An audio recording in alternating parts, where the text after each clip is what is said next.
Hi everyone, welcome to Mkosi no Magajane. I am uMagajane. Mkosi ethana mhlaba bazala bamzitho. It's about reason kaMpumelelo Msele for not taking uVuyokazi Cingweni as his first wife. Guys, mangiqale ngiqolisa, I know it has been a month, full 4 weeks nga-upload anything on this channel. Ngingasho futhi nalutho ke ngiyaxolisa abazali bamzitho. I know kwabanye ngafeel as if angenithatha serious, I've been sick. Nokunye futhi nje bokwenzeka empilweni yami nama-exam ngapha kuningi nje, but ke okungenze nje ukuthi nginga-upload kakhulu is ukugula kwami. I have bronchitis, so normally when I have flu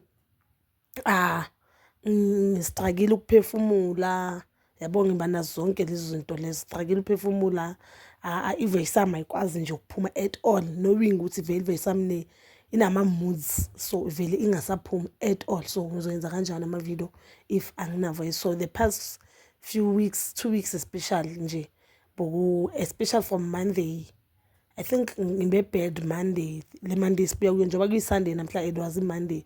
Okay, the first 2 weeks oqala bengithi hayi, let me prepare for ama-exam wami nani. After yangithi flu nje nge-16 ngibhale nje vele ngilo ngivaleke nginjalo, bengingana choice cause bengafuna ukuthi ngibhalise up, bengingana choice, I had ukuthi ngibhale. But bazala bamzitho nje, I saw nje mina, I think this topic is the topic to talk about, and I think kubaluleke kakhulu ukuthi sikhulume ngayo,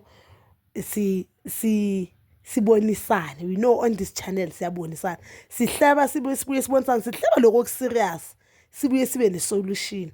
So guys, bazala bamzitho, today bengithi sikhulume about uMpumelelo. uVuyokazi uqale i-meeting where abiza abazali bakhe khona, and I posted a video ngibuza ukuthi if uVuyokazi abiza so not a video, a post, a community post asking ukuthi if uVuyokazi abiza abazali bakhe kuba nabantu babo ifamily kaMusa Msele, which is nemselekisi, abazali bakaMpumelelo bayofike bathini, and a lot of people they think abantu abaphendulile bathe they do have a right ukuyosika ama-answers since sekuney'ngane ezithu enomntanabo lo. But to me, mina nginomntana entombazane guys, mina if it was mina bonyeke ngiye, cause mina I believe ukuthi umthetho unika umntanakho, ukuthi umntanakho akawuthatha umthetho wakho uyenza into ayifuna, ayikho into engizoyenza. And if umntanami ngimtshela, mina into bengizoyitshela umntanami asesenomntana oqala ukuthi phuma kulo mfana, cause he has all the signs ukuthi akekho serious ngelife. Asiyeke indaba isithembu, akekho serious ngelife, and engathi nalesi thembu asifuna understand, or he is still young for isithembu. But ke abazali baVuyokazi bayile there. Yo guys, I think uVuyokazi isimilo sakhe ubuyena bakhe ufuza abazali bakhe cause baphansi, uthe umama yakhe no auntie wakhe, so I'm not sure whether umamkhulu or umamncane, but she's just said auntie wakhe. We know ngesilungu even no mntana babakho auntie, mntana mamakho auntie, yabo. So angazi ukuthi auntie wakhe kanjani, but the way kungakhona bayafana labo abomama laba ize nabo bethu bayafana. So I think ama-siblings, ama-sisters. Ubuze uMpumelelo ukuthi why I felt her makathi why this thing made him shock in the whole country ukuthi uMpumelelo ufuna i-virgin as i-first wife. I think uMpumelelo bekawrong ukuthi ufuna i-virgin as i-first wife ne, but makasa ayichaza into yakhe ukuthi i-first wife angeke kube uVuyokazi. Mina ngizwile guys, uMpumelelo said the reason eyenza ukuthi angafuni uVuyokazi abo u-first wife ukuthi uVuyokazi unesikhwele. uVuyokazi makungena uTirelo or makathatha umunye umfazi, makamthojuza another girlfriend futhi, cause bona isithembu somjolo muthi uVuyokazi wamosha ngokuyivuma lento from day one. Athi uVuyokazi makuthatha omunye umuntu uyakwata ekubeni naye makangena wangena khona omunye umuntu. Lapho uMpumelelo une-point guys. uVuyokazi makaqala athanda noMpumelelo, there was a girl called noMpumelelo.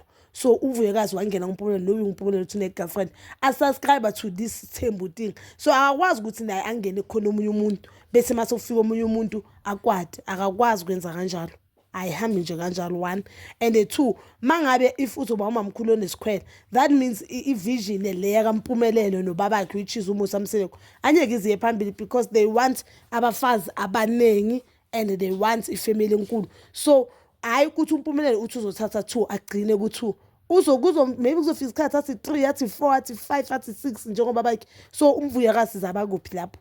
because we know that isithembu kumele sivunywe umamkhulu. Hayi lento yenziwa uMusa Msele, lento yenziwa uMusa Msele ku-abuse.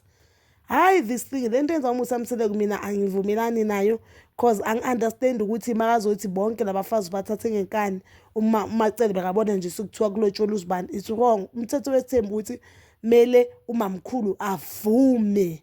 You understand?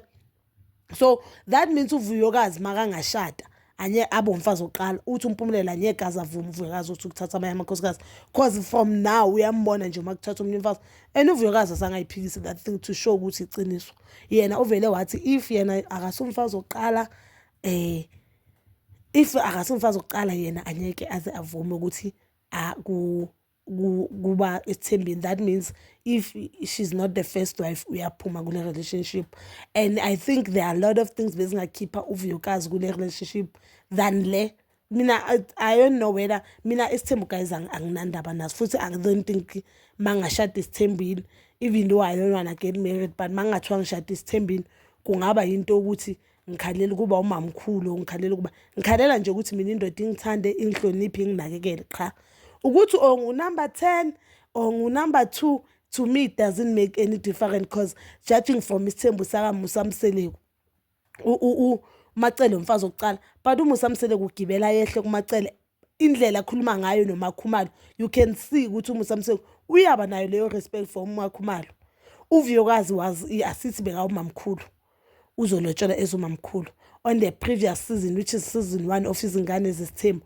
There were signs ukuthi uMpumelelo akamhloniphi uVuyokazi ezumamkhulu but uyamhlonipha uThirani because you could see ukuthi even if uThirani makalibeka inyawo athi this thing don't happen, it won't happen but uVuyokazi makathi intontoni into yakhe nje vele ikhulunywe indlule iphele endleleni. You understand? So that means uVuyokazi ukhalela nje ukuthi kulokuthiwa hayi umamkhulu but umamkhulu ngani guys asibeni fair. Umamkhulu ngani sikhuluma iqiniso? Umamkhulu ngani? Because umamkhulu ungakhipha ama decision, umamkhulu ongazwakali, umamkhulu ongabeka umthetho, umamkhulu ngani?